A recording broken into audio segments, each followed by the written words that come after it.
Om Jnana Trimanandasya Gana Gana Salakaya Chaksu Sumlita Yena Tasmai Shri Gurave Namaha Shri Chaitanya Manobishtan Stapita Yena Bhutale Swaya Rupa Kadamaya Dadati Swampadantikam Pandeyam Sri Guru Sritam Padakamalam Sri Guru Vaishnava Mr.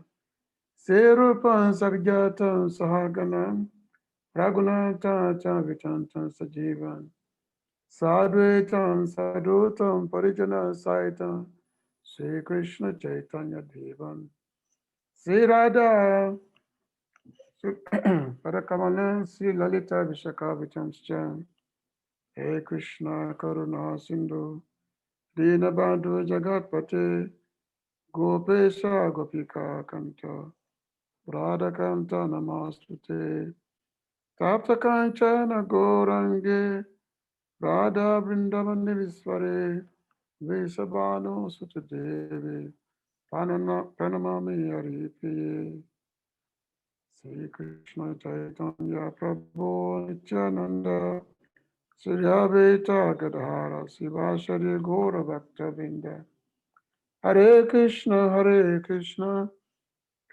Krishna Hare Hare Hare Rama Rama Rama Hare Hare.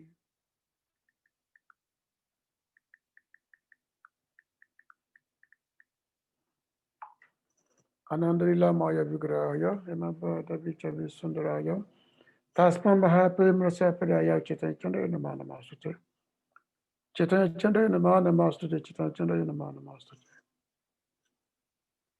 So I thank everyone for tuning in this evening for our daily Bhagavad Gita class at ISKCON Vrindavan. So we are continuing on the Bhagavad Gita chapter 6. Chapter 6, text number 17. So Lord Krishna is instructing Arjuna about the process of yoga and how one can attain the perfection in the practice of yoga system. As mentioned before in the past lecture, that activities in this world that persons are performing, even some of those activities may be gearing towards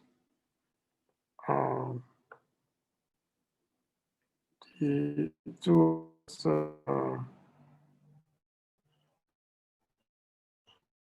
liberation from this material world. But unless such activities is connected with God, then it's not yoga. The word yoga means to connect, to link up with Krishna, with the Supreme Lord.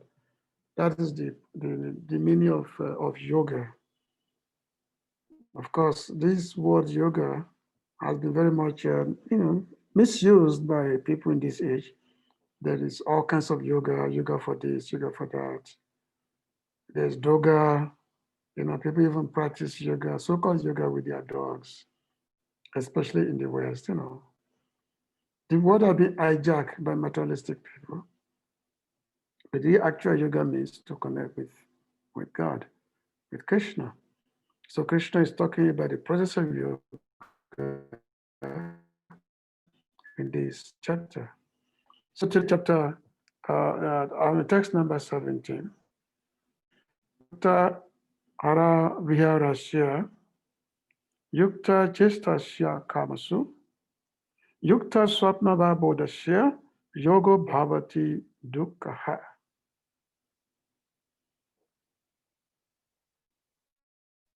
Yukta, regulated, ahara, eating, viharasya, recreation, yukta, regulated, ceṣṭasya, of one who works for maintenance, karmasu, in discharging duties, yukta, regulated, yukta-svapnāvabodhasya, sleep and wakefulness. Yoga-ha, practice of yoga, bhavati becomes duḥkha-hā, diminishing pains. Translation and purport by His Divine Grace, A.C. Bhaktivedanta Swami Prabhupada, Srila Prabhupada Ki Jai. He who is regulated in his habits of eating, sleeping, recreation, and work can mitigate all material pains by practicing the yoga system. Purport. Extravagance in the matter of sleeping, eating, sleeping, defending, and mating, which are demands of the body,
Hare Krishna.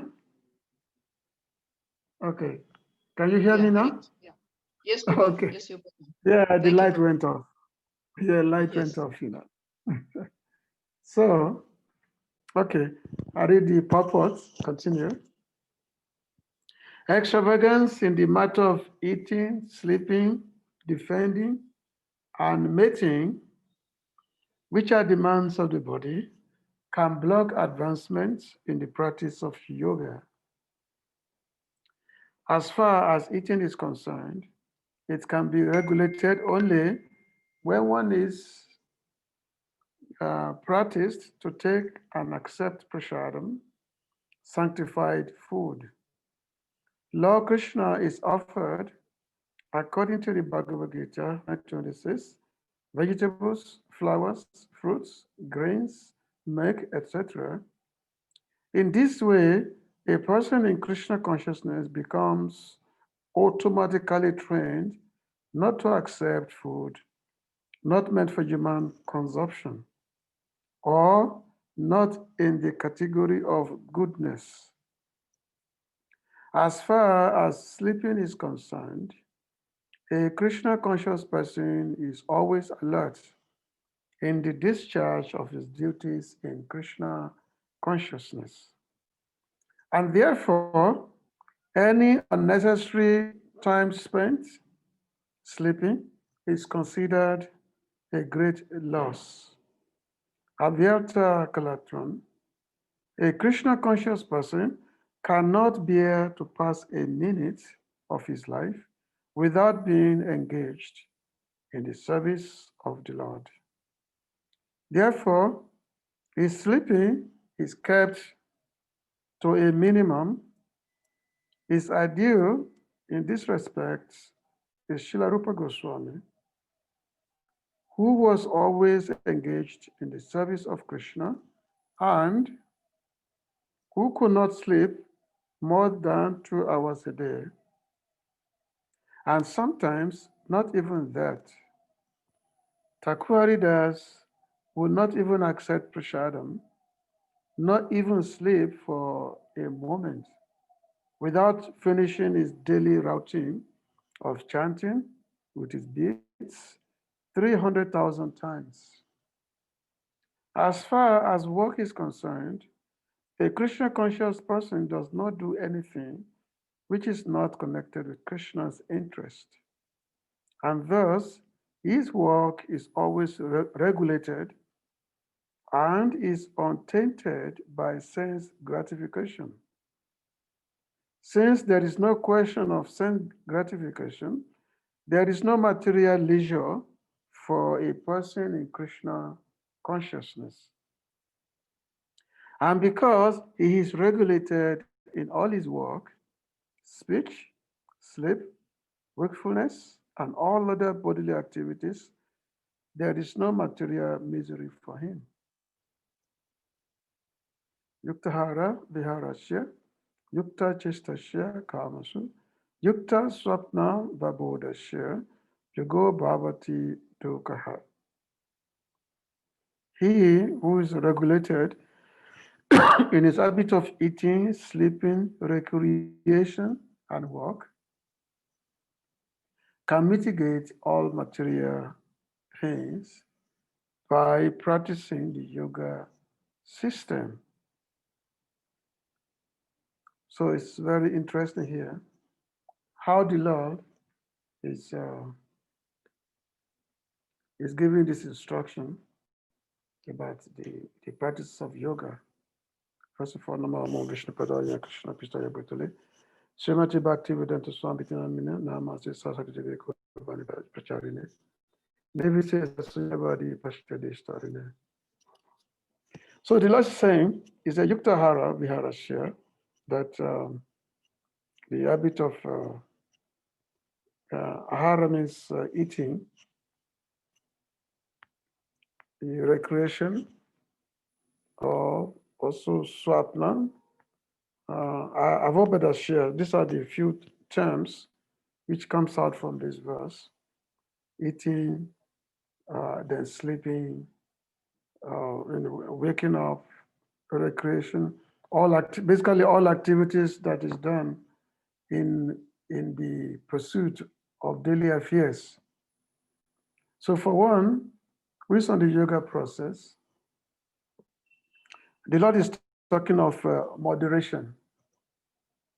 So which means someone who's practicing yoga, and of course when we say yoga, yoga means the activities in Krishna consciousness. That's what yoga means. We cannot give any other definition. Yoga does not mean that, we, whatever, pressing our nose, all kind of so-called meditation. That's not yoga. I remember one time, I think I was in Washington, D.C., I advertised for a lecture that I'm going to be giving a lectures on yoga, back to yoga, basically. I was given the library all. So this was advertised. And then when we went inside, when the guests were coming, so many of the guests, they were bringing a yoga mat with them. They were bringing mats. And everybody's bringing yoga mats. They thought I was going to be doing some exercise. I'm going to be demonstrating some exercise. So a few people, they brought with them the yoga mats. I said, no, this is philosophy of Bhagavad Gita, of Bhakti Yoga, which is higher than just a physical exercise. Because the Bhakti Yoga, which is the yoga of connecting oneself with God, that will give one a real satisfaction, not just the bodily exercise, just to make your body fit. Because no matter how much you try to make your body fit in the practice of so-called yoga, you'll still be subjected to the conditions of life, which is birth, death, old age, and disease. Just like some few, I think like a couple of years ago, the famous yoga teacher, I forgot his very famous Indian fellow that, he was practicing Muslim in the West. I forgot his name. But eventually, he was teaching people how to be disease-free, how to live a long life. What's his name? I think his name is Iyengar. Yeah, that was Iyengar. I guess I got the name right, Iyengar. So this fellow, he died. He died, I think he was 95 years old. He died at the age of 95. Whereas there are many, many people who don't practice yoga. They live much longer. Just like many, many personalities, in the world. They don't do no yoga, they don't do no, but they live much longer like that. We have people who are more than 100 years old. I think the oldest person now is about 110 years old, 110 years old. Some persons in America or someplace. But they don't do no practice, they just live just like regular. Some of them, they live long, they live long life is there.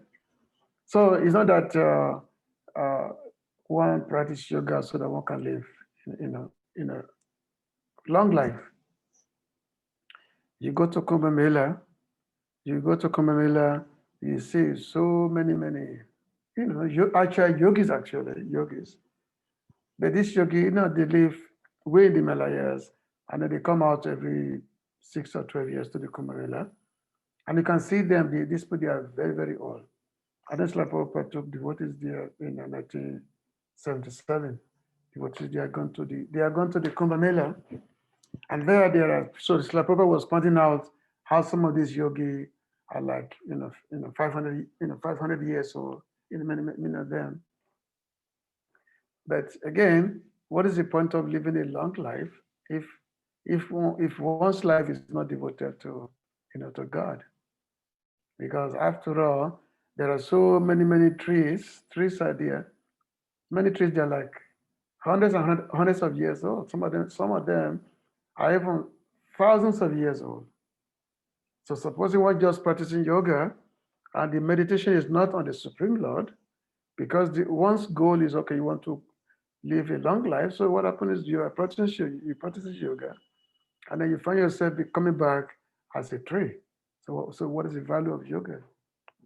Whereas the main purpose of yoga is to finish off one's existence in this material world and connect oneself with the Supreme. Like the Lord is going to point out at the end of this chapter, where I say that yogina abhisarvesham margatena antaratmana, that the best yogi is the one who's fully meditating on me. That's the best yogi. I said that I'm always in that person, and that person is always in me. I'm in him, and he's in me. In one of his prayer, Srila Nauttam Thakur, he said that Tomare Hridaye Sada Govinda Vishram, Govinda Mama Koena Vaishnava Param, whereby he's saying that a Vaishnava, a self-realized yogi, a devotee, a perfect devotee, the Lord, Govinda Krishna, is always sleeping in the heart of such devotee. It's a yogi, it's a Govinda Vishram, the Lord is always resting nicely in the heart of a devotee. Because the yogi, they want to meditate on the super soul, the super soul dwelling within their heart. But the yogis, they've attained the perfect realization of having the Supreme Lord, nicely taking rest in their heart. So therefore, the Lord said that if one, because the Lord is resting in the heart of a devotee, which is a perfect yogi. So if one offends the devotees, whom the Lord is sleeping in his heart, taking rest in his heart, so the Lord becomes like, it's like affecting the Lord himself. Just imagine, the heart of a devotee.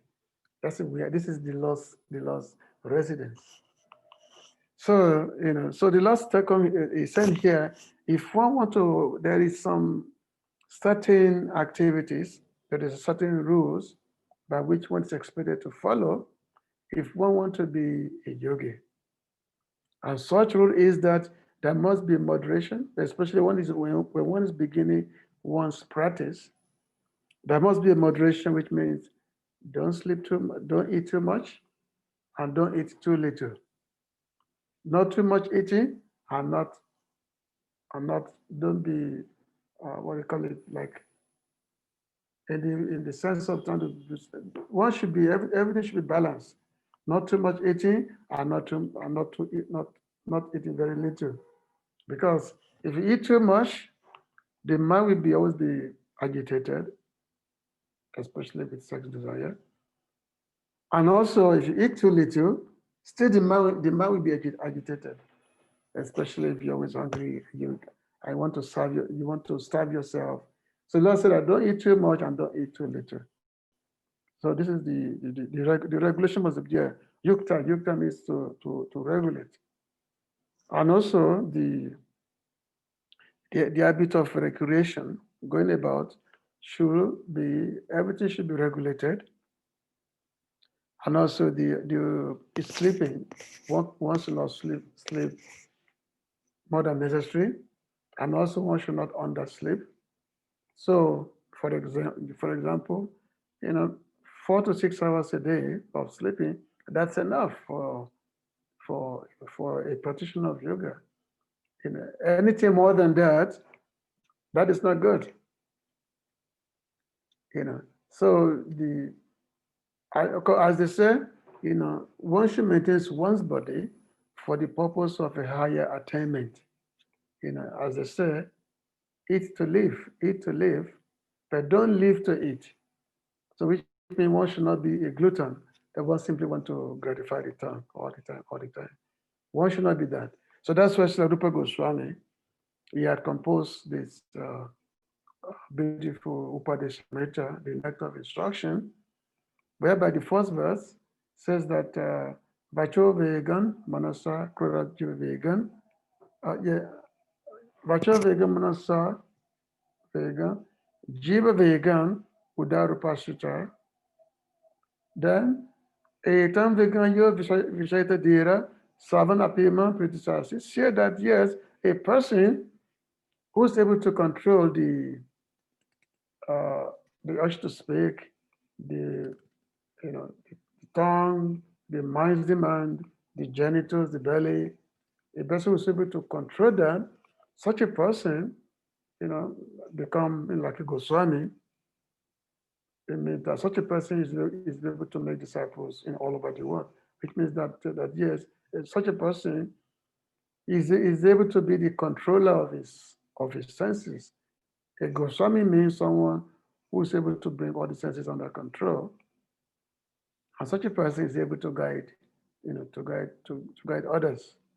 So, like Srila Prabhupada wrote a very, very nice purport in that sloka of the Upadeshamrita, the nectar of instruction. And then also in the second verse, Srila Rupa Goswami, then he's talking about, yes, how one should not eat too much. How one should, yukta-hā prajapo niyamagraha janasanga chaloryan cha savvidi bhati vinasyati. Let me just try to get the book here for the Samrita. You have to get the correct translation.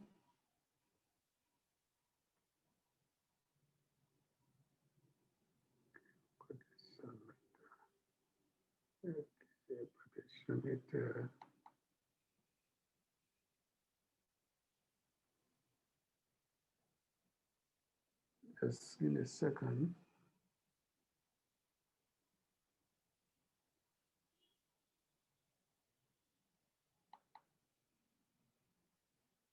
Okay. Okay. Anyhow, yukta-hā means the overeating, that one should not eat too much, nor should one eat too little. Okay, I'm not getting it here.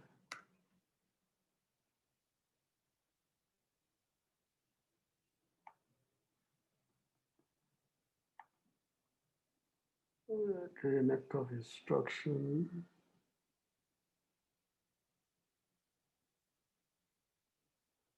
Okay. All right, I got it here. So, yeah, atyahara-prayasasya prajapo niyamagraha jana sangascha lolyamcha sadbhi bhakti vinasyati. So, here, The translation says that once devotional service is spoiled, when it becomes too entangled in the following 6 activities: eating more than necessary, or collecting more funds than required, over endeavoring for mundane things that are very difficult to obtain, talking unnecessarily about mundane subject matters, practicing the scriptural rules and regulations only for the sake of following them and not for the sake of spiritual advancement, or rejecting the rules and regulations of the scriptures and working independently or whimsically, associating with worldly minded persons who are not interested in Krishna consciousness, and being greedy for mundane achievements. So these 6 things, which is always like the pursuit of those who are materialistic, the materialistic people who are the modern people. So as like Prabhupada mentioned to the purport on the beginning of this verse, so as like Prabhupada said that he said, human life is meant for plain living and high thinking. Since all conditioned living beings are under the control of the lost thought energy, this material world is designed so that one is obliged to work. The Supreme Personality of Godhead has 3 primary energies or potencies. The first is Antarana Shakti, or the internal potency. The second is called Tatastha Shakti, or the marginal potency. The third energy is called Bahiranga Shakti, or the external potency. The living entities constitute the marginal potency, and they are situated between the internal and external potencies. Being subordinate as eternal servants of the Supreme Personality of Godhead, so the Jivatmas, or the atomic living entities, must remain under the control of either the internal or external energy. So when they are under the control of the internal potency, they display their natural constitutional activity, namely constant engagement in the devotional service of the Lord. This is stated in Bhagavad Gita. So anyway, it's a long poem. It's very nice that, I'm sure most of us, we first studied this, this small book, The Nectar of Instruction, where the great Acharya, Sri Rupa Goswami, is giving us the instruction on how to really practice Krishna consciousness, how to bring our senses under control, because unless the senses are controlled, it's not possible to be Krishna conscious. And the senses are controlled by following these things, not to eat too much, eat too little, as I said in this Gita verse that that we're reading, in terms of moderation. But if you don't moderate our life, first of all, not only do we miss the goal of life, which is to attain God consciousness, at the same time also, life will always be miserable. Life will always be miserable. It's mentioned here that dukkha means the miseries of the materialistic, existence. Because one's existence in this world is always full of misery. Even though, yes, everything is temporary, sometimes it's good, sometimes it's bad, but the very nature of this material world is misery, adiabhatic, adhyatmic, and adidaivi. It's always there in the materialistic living. But when one start practicing the yoga process, or the process of Krishna consciousness, what happens, and one is following one is doing what one's supposed to be doing, then this duḥkha-hā means one actually gains freedom from materialistic pains. That's why I mentioned that that only the devotees are happy. He said, Chaitanya Mahaprabhu when he was instructing Chaitanya Sanatana Goswami, he said, Krishna Bhakta, Niskam, Ataiva Shanto, Bhakti Mukti Siddhi Kami Sakalya Santo. So Chaitanya Prabhu is saying that only devotees of Krishna, they are peaceful. Only devotees of Krishna are happy. Everybody else is not happy. There is no happiness for everybody else. You know, the materialistic persons, we call the bogies, bhakti. Bhakti means those who want sense enjoyment, and also muktas, those who are pursuing a liberation, or siddhis, the siddhas, the mystics, those who have, let's say they've attained mystic perfection, and able to make so many mystical endeavors. Bhakti, mukta, siddhi, kami, or not to talk of the just sense enjoyers. My Prabhu said, he said, all of them, Ataiva Shanta, all of them, no one is happy. No one can ever be happy. But the devotees, the Krishna Bhakta, niskam, because they have no personal desire, niskam, they have no personal desire. So they're always happy. They're always happy. Why? Because their whole life is in Krishna consciousness, is to do things that Krishna wants. When devotees want to eat, they only take Krishna Prasad. When they want to eat, they Krishna Prasad. They want to sleep at night, they sleep. They hear about talks of Krishna. I know that in our brahmachari days, we every night before we go to bed, all the devotees, all the brahmacharis, normally the tradition is to take milk, read Krishna book, take milk, drink milk, read Krishna book. So we go to take rest. So that, why? Because you've just read the book before you go to eat it, take rest. So that when you are sleeping, you can dream about Krishna. And then we wake up 2:30 or 3 o'clock in the morning, and get ready for Mangalati. So this way the life is always centered, around Krishna.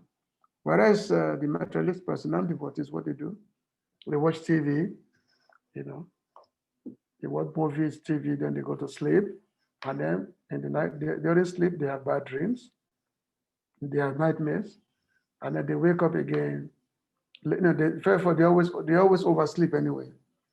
They always oversleep. So in this way, how can one life be, be free of misery? It's not possible. So the Lord said that yuktāhāra-vihārasya, yukta-ceṣṭasya, karmasu. Your activities, your regulation, your eating, your sleeping, everything must be regulated. Everything must be regulated. When Chaitanya Prabhu, when he was instructing Raghunadas Goswami, so that time, when Raghunadas, when he had gone to Puri to be with Chaitanya Prabhu, and Chaitanya Prabhu put him under the care of Swarup Damodara, that he give him under the care that yes, he should give him all teaching, all teachings of Krishna consciousness. This is what Chaitanya Prabhu, he had given that to Swarup Damodara. But one time, Raghunadas Goswami wanted to hear something from Mahaprabhu. So through Swarup Damodara, he submitted a question to Mahaprabhu. So when Swarup Damodara said that Raghunadas, he wants to know what he should do, how he should practice his Krishna consciousness, how he should do. So the Lord replied, he said that the exact Bengali words skip out of my mind. But the English said that the Lord said that do not eat too much. Don't eat too much. He said, don't eat luxurious, do not eat luxurious food. Yeah, he said, don't eat palatable food, nor do you don't dress, nicely. Those simple. Don't eat no palatable food, and also no loose talks. Don't talk with the worldly minded people. No loose talks, which means no pajapa. And then, of course, always remain humble. And if you do these things, the Lord said that then you'll be able to chant Krishna's name constantly. You'll be able to chant Krishna's name constantly. And then by doing that, then you'll be able to attain Krishna's mercy. So that is the only instruction that the Lord gave Raghunadas Goswami. That yes, do not eat too much, do not eat palatable food, and do not dress luxuriantly, and do not speak with mundane people. Only associate with devotees only, only talk with devotees only. And the same thing that Srila Rupa Goswami, when he was writing, he said, Jana Sangha Chalolyamcha, so that one should not associate with Janas, with mundane people, one should not associate with them. And Lorian, one should not be greedy for mundane things which are difficult to attain, you can say. So Atyara Prayascha Prajaputniya Niyamagraha, Janal Sangha Lorian Cha, so Janal Sangha, no association with those who are not Krishna, those who are not practicing Krishna consciousness, and no, in terms of being greedy in order for mundane attainment, one should not be greedy. One should simply be satisfied with what comes in the course of life, what comes out of his own accord. One should be satisfied with that, which means simple living and high thinking. That should be the motto of a spiritual, of a devotee's life: simple living and high thinking. Otherwise, if the mind is constantly be agitated because we want this, we want that, even to the point of wanting to build, in my fellow's temple. Sometimes one desire, okay, I want to build a temple. I want to build a big temple, and then there is the endeavor for a big scheme to make so much collection because I want to build a fabulous temple, So, so because of this desire, even though one would say the way, if one want to build temple, what's wrong with that? But the point is that it may not be out of pure desire. It can just be out of desire because, okay, I want to build a temple so that I can be the man of the temple. I can not really that, okay, I can use it, the temple can be for preaching Christian consciousness. Just like here in Vrindavan, everywhere you look, there's so many big temples. But there are so many big temples, no preaching is going on. It's all about, okay, so many pilgrims are coming, they're having darshan. And the pilgrims are coming, they're having darshan, and they're giving behind. They're giving a lot of donation. Because when there's there's a deities there. So everyone wants to give donation. This is what you get when you build a temple. Whereas we have our temple, Krishna Balaram, people are coming, very beautiful, Krishna Balaram, Radha Shama Sundar, people are giving donation. But what do we do with such donation? Books have been printed. So many books have been given out, which is actually the desire for Srila Prabhupada. This is the desire of the acharyas, how people can be well educated in a Krishna consciousness. Whereas if one simply build a temple for the purpose of having the deity to display the deity to the visitors, so Srila Bhaktivedanta call it, it's like using a shalagram to crack nuts. You want to break nuts, and then you're taking a shalagram just to break the nuts. So that is the whole purpose of building a temple, just to have the deity and just to show the people. Now that is not recommended. So therefore, because the goal of life should always be constantly be focused. The goal of life is to develop Krishna consciousness, to develop love of Krishna. That is the goal of life.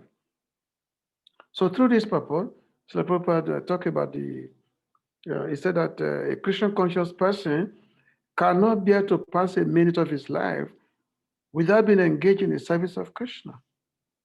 So therefore, all these regulations is always being kept at minimum. Yes, we have to eat, we have to maintain the body. But a devotee, even sometimes, especially that the advanced devotees, even sometimes the activities of eating or sleeping, sometimes they find it to be disturbance. So, like it was mentioned, they had some of the Goswamis, they will be doing their bhajan all day long. Like Raghunadas Goswami, he'll be chanting for like, 22, 23 hours, a day. So which means they will only be sleeping for 1 or 2 hours a day. And sometimes they forget to eat or sleep. Just imagine, they forget to eat or they forget to sleep. Imagine how that I'm forgetting to eat, I'm forgetting to sleep. But that's only possible when one attains the higher state of consciousness. Well, of course, one cannot imitate this, because if one imitate this kind of personalities, that I'm not going to sleep, I'm not going to, it become artificial.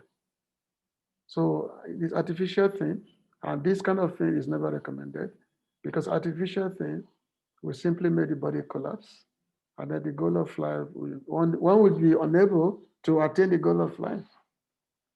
So which means we have to go things according to our adhika, according to what we're able to do. It's not that we can follow what the Goswamis are doing. For instance, I mentioned that when the 6 Goswami, when they came to Vrindavan, they have no fixed place of residence. They were sleeping under the tree. They come every night, they sleep under different trees. Why? Because they don't want to maintain attachment. So therefore they change the tree every night. And what did they do? And then they will be roaming in the forest of Vrindavan.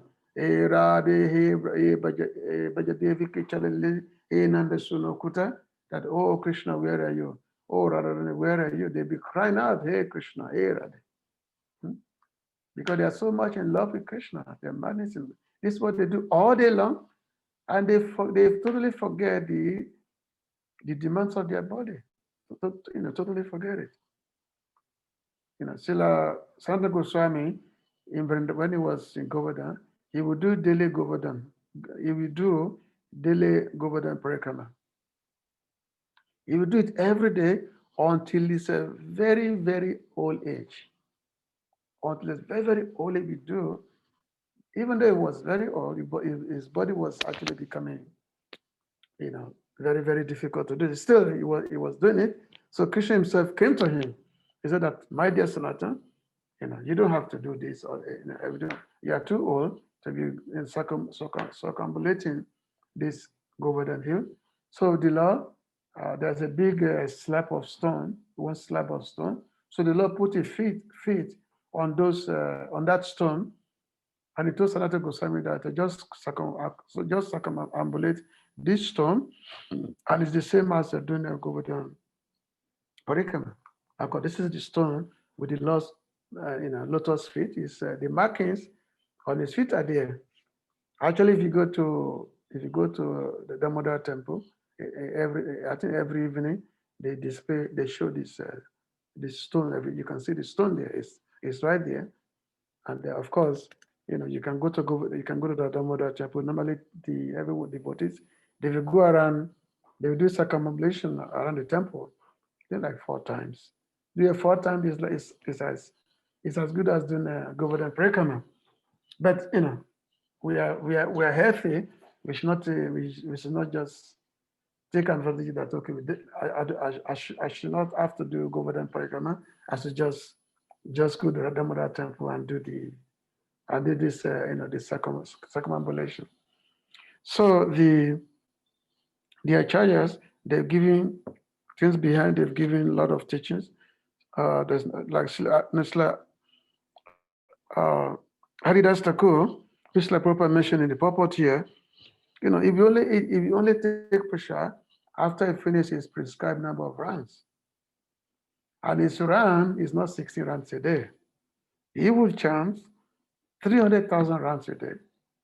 300,000 rounds, which take around 22 hours to chant. So unless he's finished his chanting, he will not eat anything unless he's finished his chanting before he can do anything. Similarly, also when Vishnu Priya Devi, the wife of Lord Chaitanya Mahaprabhu, after Mahaprabhu took sannyas, the Lord left her. So Sri Vishnu Priya, she will chant all day long, and each time she chant one round, she will put a grain of rice aside. She will put each time she finished chanting one round, she puts aside a grain of rice, and then so she will chant all day long, and then whatever grain of rice is accumulated, that was what she would cook that and eat that. So you can just imagine such austerity, Of course, Vishnu Priya says, she's, Lakshmi Devi herself, she's the Lord's consort. But, how to be the Lord's devotee, she also showed that by example, because after all, her Lord, this is what Krishna came to do. He came as Chaitanya Prabhu and show us how to be his devotee by practicing devotional service himself. So therefore, all these associates, even though they're all great personalities, but they all do the same thing by showing us how to be devotees of Krishna. So we simply have to follow the same way. So it's a very nice verse that yes, we should moderate our habit of eating, sleeping, any kind of work. All these things should be moderated. And then in this way, we'll be peaceful, and then we'll be Krishna conscious. Because the goal of the Gita is how to be Krishna conscious. That's the goal of Bhagavad Gita. Once we are Krishna conscious, then the whole Gita is understood. So I'm going to stop here. If there's any question or comment, you can please go ahead. Hare Krishna.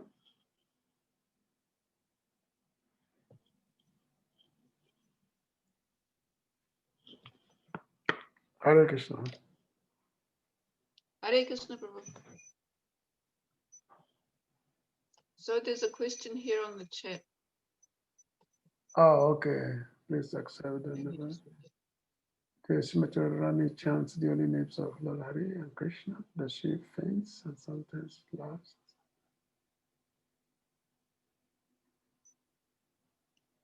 The whole body of Srimati Radharani is Krishna's name. Krishna Radharani, she's the only one who can exhibit Mahabhav. This is the topmost ecstasy. Of course, Chaitanya Prabhu is a combination of Radha and Krishna. So, Srimati Radharani, she's the Krishna's topmost devotee. That's why the name is called Radha. Radha means worship. She's the greatest worshiper of Krishna. So, and it's because of that Krishna became greedy to understand the love of Radharani. So he came as Chaitanya Prabhu by taking the complexion of Srimati Radharani and also her mood, her bhav. He took it and then he came as Chaitanya Prabhu. So Sri Krishna Chaitanya, Radha Krishna Naihanya. So which means there's no difference between Krishna, Radha and Krishna and Chaitanya Prabhu. They are the same person. Okay. Actually, just to further your question, just like Krishna, Radharani is chanting Krishna's name, but Krishna is also chanting Radharani's name. He's always chanting Radharani's name. So it's a competition. There's one verse which is very common here in Vrindavan. That's Radhe Radhe Radhe Radhe Raki Chalo Henge Bihari. That if you chant Radharani's name, Krishna will come running to you. If you chant Radha, Krishna will come running to you. Just imagine. So Krishna is actually much, much pleased if you chant the name of Srimati Radharani. So Krishna himself is chanting Radha's name, and just like Radharani is chanting Krishna's name. So now this is the highest understanding of our practice. This is the highest, topmost conception. Okay, Hare Krishna. Any other points? Any other question? You can unmute anyone who wants to make a comment or ask a question. Can unmute and ask, or write on the chat.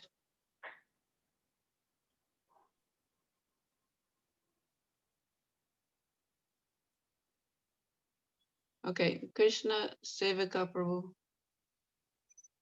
Please unmute. Hare Krishna. Hare Can you hear me Krishna. okay? Yes, I hear you now. I can hear you. Yeah, Bro, I've got a question. Okay, I think I know the answer, but it just seems like there's a dichotomy. You know, I've discussed this with different devotees over the years.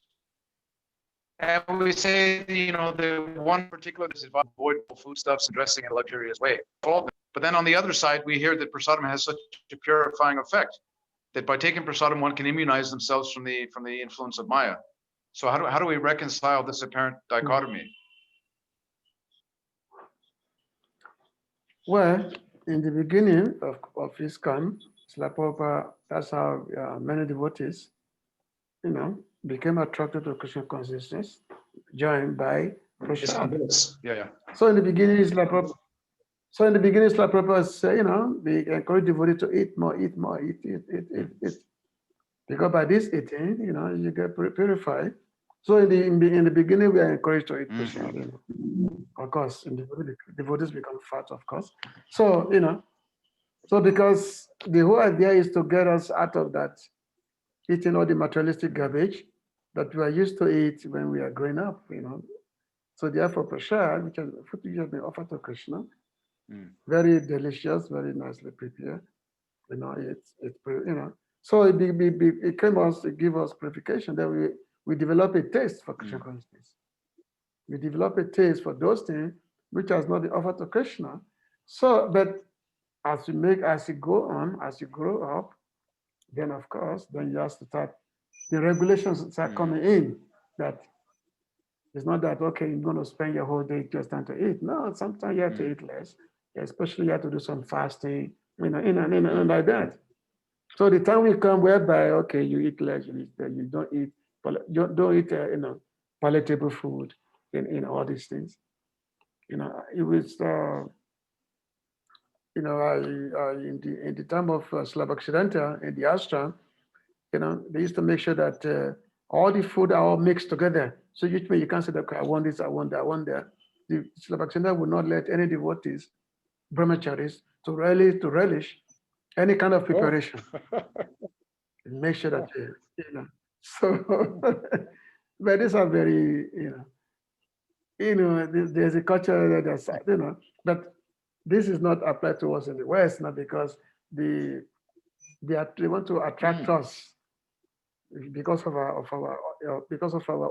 upbringing. But those who are born and grew up in this culture, to them is different.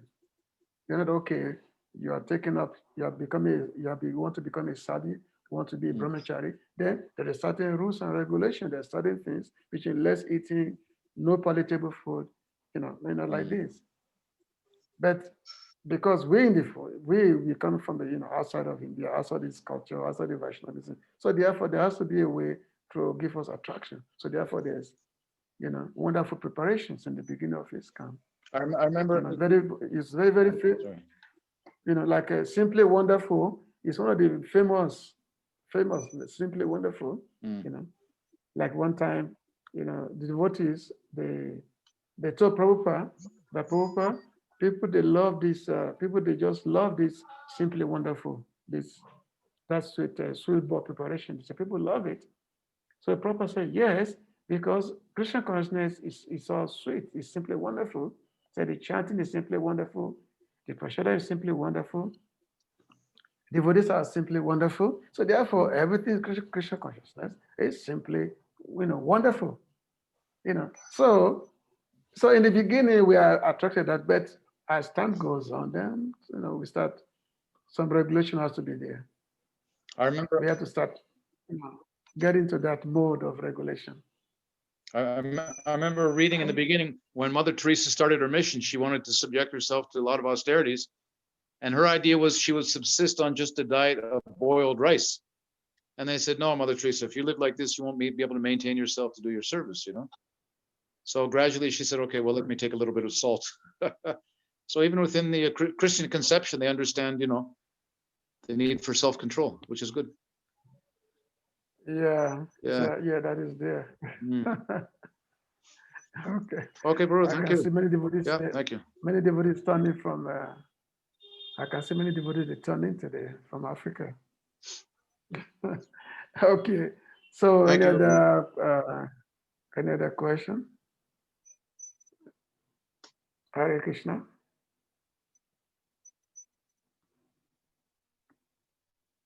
We have Mother Latika Mataji. There was just one interesting thing that I read in came up on the quotes from this verse. After one lecture, one devotee child asked Srila Prabhupada this question: Swamiji, you said that if you eat too much, you will be paid. But how about the devotee? How about when they eat too much? Prasadam. So Srila Prabhupada asks, you want to eat more? The young boy says, I just want to know. Srila Prabhupada says, you think you are eating more, so you can eat more. It is medical advice that there are two kinds of mistakes in eating: overeating and undereating. So undereating for old men is very good, and overeating for boys is very good. So you can overeat and I cannot. And then the young boy says, how about Tamal and Vishnu Jan? And Srila Prabhupada says, no, they cannot. You can. You can eat as much as you like. Free pass.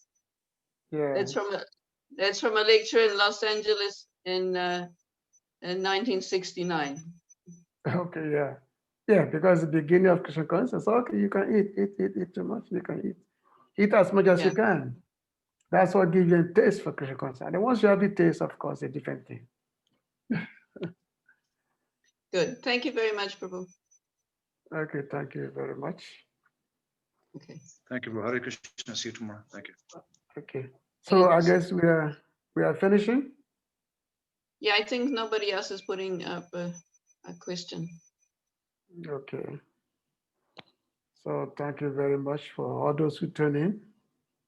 Yeah, thank you very much. And for those who came late, the start time is 5:30 p.m. You can come tomorrow as well. Thank you very much. Hare Krishna, Prabhu. Okay, thank you. Hare Krishna. God bless you, Prabhupada. Hare Krishna.